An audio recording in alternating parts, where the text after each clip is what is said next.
Hope all is well. I've got an idea, a bit of wisdom from the act of starting three agencies.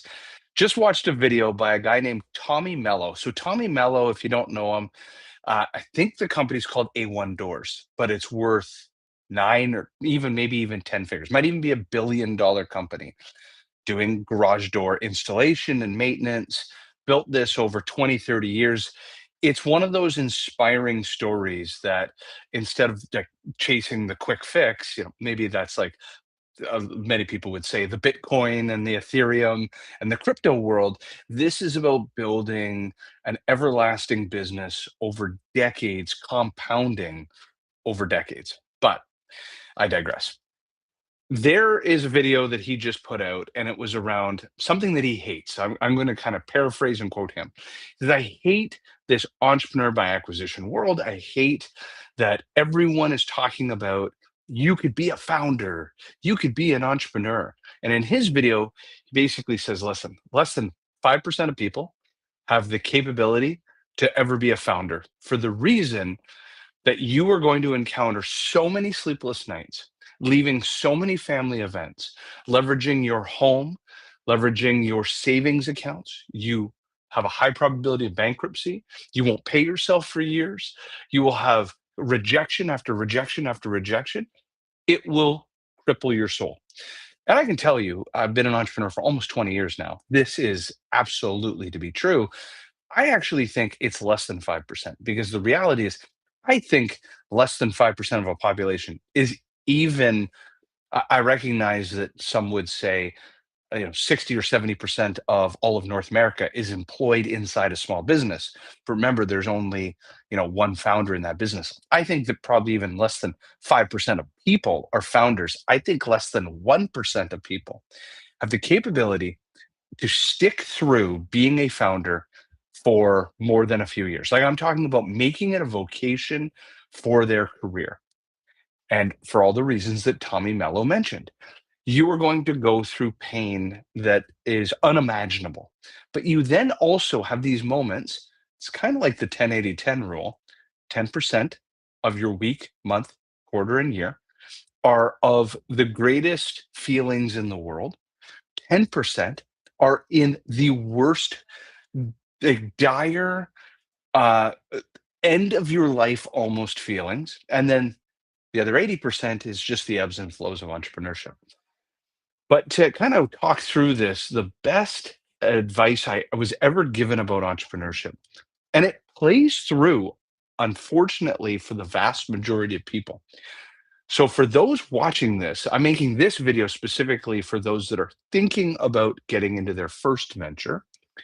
The best piece of advice I ever got that has held true for almost a 20-year entrepreneurship journey and the hundreds or thousands of founders that I have met that didn't make it a few years, that quit after less than five, for sure. There's been That's 90% of every founder I ever met never made it 5 years. And the best saying is that I want you to picture. Now, I was told this when I was 25. I'm, you know, over 45 now, I'm 47. So the advice was that imagine you're 65 years old and you look backwards at your life. So that's over a 40-year career. And you made 50% of the salary, income, dividends, savings that you could have if you worked a great corporate opportunity, corporate job, and you were still so happy with the decisions that you made to go over this 40-year run of entrepreneurship and went through all the pain to make half as much money, then you're ready for entrepreneurship. Because statistically, that is true. Statistically, and you can watch video after video after video. In my first agency, Sales for Life, year one, didn't pay ourselves. Year two, I think I made 50 to $100,000. I didn't cross $200,000 in Sales for Life until I'm thinking 3 or 4 years in. Now, of course, you will have those moments. You get into year five and year seven. And yes, you're paying yourself top 1% money and you're maybe pulling dividends, or you sell your business and now you're in the top 0.1%. But statistically, remember, The opportunity cost is I went years of making below market salary. Then I start pipeline signals. And in that company, I'm now late 30s, early 40s, and I'm taking a step back in pay and paying myself what a lot of Series A businesses will typically do, that $150,000 mark after raising a Series A, because we raise capital as well. That is half to a third of my market rates at that time.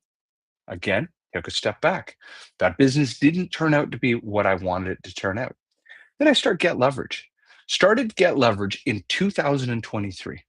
Didn't pay myself in 2023 and in 2024. Started paying myself in 2025. That's 2 years. So I want you to picture this is the reality of entrepreneurship. Are you willing to do something like this? So now it comes to, what would I give advice to a younger self or somebody who is becoming a founder? Number one, I would sock away more, at least more than 1 year's full income in a bank account, ready to go, because no matter what you've built in a spreadsheet as the cash flow opportunities for your business and when you're going to start paying yourself, it will be take twice as long and cost twice as much. So you have to have in a bank account ready to go 1 year in which you will not be able to sustain yourself from the company. There's this saying called rob the mother, steal from the baby. Rob the baby, steal from the mother. One of the two has to suffer. The baby is the company, the mother is you. If you feed the mother, you will rob the baby. If you feed the baby, you will rob the mother. Something has to give in those first few years. My recommendation, you save because you want to feed the baby, and you will rob from the savings of the mother yourself. And that's what I did with Get Leverage. I pulled from previous dividends, income from other agencies that I built to be able to supplement myself for that time period of 2 years to get the thing going. That's number one. So I would definitely have at least 1 year savings. There's also another interesting one that people debate. They say you have to quit your current job to be able to start a new business. Like, you're not all in, and you hear this on Shark Tank all the time. You're not all in. You didn't quit your job to be able to do this. Again, I want you to picture, are you stealing from the mother or are you stealing from the baby? Because it has to come from somewhere.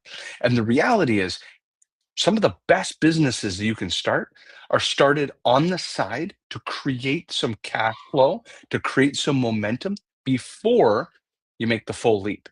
So if you're able to start the business, start to grow it on the side while you still have an engine, you have bought yourself a tremendous opportunity of success, because you're not going to starve the baby or the mother as drastically as you're going to need at least 1 to 2 years before this thing cash flows itself, unless you miraculously raise a bunch of capital.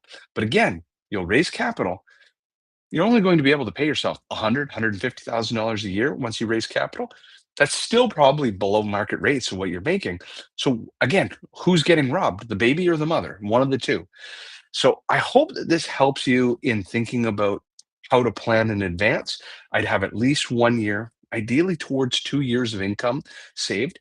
1 year of income saved, and maybe because you've been kind of building it on the side, creating enough cash flow some other way to supplement the burn that's going to come, so that you are not robbing either the mother, you, or the baby. Do not rob the baby. This is the biggest mistake I made at Sales for Life. As we grew it and grew it and grew it, we took way too much from the mother, or from the baby. We started pulling like 1 million a year out of the business in salaries and dividends. That could have been reinvested to grow the business a lot faster. I robbed from the baby faster and harder than I should have.